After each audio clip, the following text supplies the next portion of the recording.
Assalamualaikum warahmatullahi wabarakatuh. Nama saya Ilma Hafizatul Kolbi. Di sini saya akan menjelaskan tentang bahaya pornografi dan porno aksi bagi remaja. Seperti yang kita ketahui bersama, Islam adalah agama yang sangat memuliakan manusia. Sebagaimana contohnya adalah menutup aurat. Pakaian yang menutup aurat adalah penghias bagi manusia. Ia juga merupakan tanda kemajuan sebuah peradaban, tingginya kemuliaan, serta lambang dari kesopanan. Sebaliknya, tak berpakaian merupakan indikasi budaya masyarakat yang primitif, tanda dari kehinaan, serta merosotnya derajat manusia, bahkan bisa jadi lebih hina daripada binatang. Allah juga melarang kita untuk membuka aurat. Nah, membuka aurat itu merupakan bagian dari pornografi dan porno aksi. Apa sih pornografi dan porno aksi itu? Apakah berbahaya? Nah, di sini saya akan menjelaskannya. Pornografi berasal dari bahasa Yunani, porne, yang artinya perempuan jalang. Dan grafein, yang berarti ungkapan, atau grapos, berarti gambar atau tulisan. Pada perkembangan selanjutnya, kata porn itu melahirkan kata porno, yang berarti cabul. Sedangkan secara istilah, dalam Undang-Undang Nomor 44 Tahun 2008 tentang pornografi menyatakan, pornografi adalah gambar, sketsa, ilustrasi, foto, tulisan, suara, bunyi, gambar bergerak, animasi, kartun, percakapan, gerak tubuh, atau bentuk percakapan lainnya melalui berbagai bentuk media komunikasi dan atau pertunjukan di muka umum yang memuat kecabulan atau eksploitasi seksual yang melanggar norma kesusilaan dan masyarakat.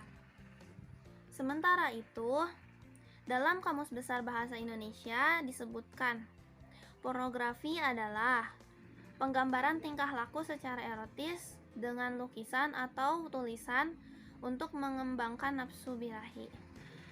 Sedangkan menurut istilah fikih, yaitu gambar atau tulisan yang dapat membangkitkan syahwat. Pengertian porno aksi itu tidak jauh berbeda dengan pengertian pornografi, hanya saja kalau pengertian porno aksi ini lebih ditekankan pada penggambaran aksi, gerakan lenggokan, dan liukan tubuh yang disengaja atau tidak disengaja, yang dapat memancing bangkitnya nafsu syahwat. Dalam pandangan Islam, gambar atau tulisan dan perbuatan-perbuatan yang dapat membangkitkan syahwat dan menimbulkan fitnah adalah haram. Adapun bahaya dan dampak negatif dari pornografi dan porno aksi adalah yang pertama, itu dapat menyeret pelakunya semakin jauh dalam syariat dan akhlak. Yang kedua, hilangnya rasa malu pada pelaku pornografi dan porno aksi. Secara fitrah, setiap orang yang memperlihatkan auratnya pasti pada awalnya tuh merasa malu. Namun lama-kelamaan, dengan adanya dorongan dari hawa nafsu, bisa saja rasa malu itu menjadi hilang. Yang ketiga, orang yang mengumbar aurat, mereka akan diperbudak oleh nafsunya. Karena dengan mengumbar aurat, ia akan terpaksa harus melakukan hal-hal yang tidak pernah ia lakukan sebelumnya. Seperti memberikan perlindungan ekstra untuk perawatan tubuhnya, sekalipun biayanya itu mahal. Yang keempat, lebih mementingkan berhias di hadapan orang lain dibanding di hadapan suaminya. Seorang wanita pasti tidak akan berhias setiap waktu. Hanya ada dua pilihan, antara berhias ketika keluar dan untuk dilihat orang lain. Yang kedua adalah berhias di dalam rumah yang hanya akan dilihat oleh suaminya.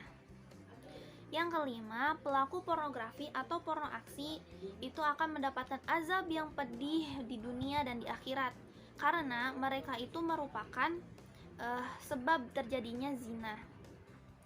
Yang keenam, di akhirat kelak, mereka yang melakukan pornografi dan porno aksi itu tidak akan mencium bau surga. Menciumnya saja tidak bisa, apalagi memasukinya. Yang ketujuh, pelaku pornografi dan porno aksi itu dapat terkena kanker kulit melanoma. Kanker tersebut itu bisa terjadi ketika seorang tidak memakai pakaian yang tertutup atau hanya menggunakan pakaian tipis lalu terkena sinar radiasi matahari dalam waktu panjang selama bertahun-tahun. Yang kedelapan, pornografi dan porno aksi itu melanggar nilai-nilai Pancasila dan HAM. Karena tindakan pornografi dan porno aksi ini sangat bertentangan dengan sila kedua yang sangat menjunjung tinggi nilai-nilai kemanusiaan. Yang kesembilan, itu dapat mengganggu psikologi dan perilaku. Perilaku manusia diawali dengan adanya penginderaan atau sensasi. Kemudian akan menerjemahkan stimulus dari proses penginderaan. Penginderaan yang ada pada seseorang akan mempengaruhi bagaimana perilaku orang tersebut, termasuk pornografi dan porno aksi. Selanjutnya, ketika mencapai aksi seks di luar nikah atau seks pranikah, dapat menyebabkan depresi atau goncangan jiwa. Pelaku akan dihantui yang namanya rasa bersalah atau guilty feeling. Selain itu, dapat mengakibatkan juga lemahnya fungsi pengendalian diri, terutama terhadap naluri agresivitas fisik maupun seksual. Yang ke-10, tindakan pornografi dan porno aksi ini dapat memicu pelanggaran-pelanggaran lain, seperti contohnya perzinahan, pemerkosaan, penyimpangan seksual, aborsi, dan sebagainya. Terus gimana ya caranya menghindari bahaya pornografi dan porno aksi ini? Nah, caranya, yang pertama, jangan menyendiri antara laki-laki dan perempuan atau yang namanya berkholwat. Berkholwat itu sendiri kan orang yang ketiganya itu setan. Pasti di situ ada aja bisikan-bisikan setan yang bisa mengundang kita pada tindakan-tindakan pornografi maupun porno aksi. Yang kedua, jangan melakukan percakapan yang berkonten pornografi. Karena hal ini hanya diperbolehkan antara suami dan istri saja. Nah, walaupun begitu, antara suami istri ini juga dilarang ketika melakukan ibadah haji dan pada siang hari di bulan puasa. Yang ketiga adalah kita harus memenuhi kewajiban kita, yaitu kewajiban menutup aurat dan menundukkan pandangan. Kewajiban ini ada kaitannya dengan kewajiban kita menjaga diri dan hati dari niat dan dorongan setan terhadap manusia yang dalam hatinya ada penyakit dengan niat jahat untuk melakukan onar.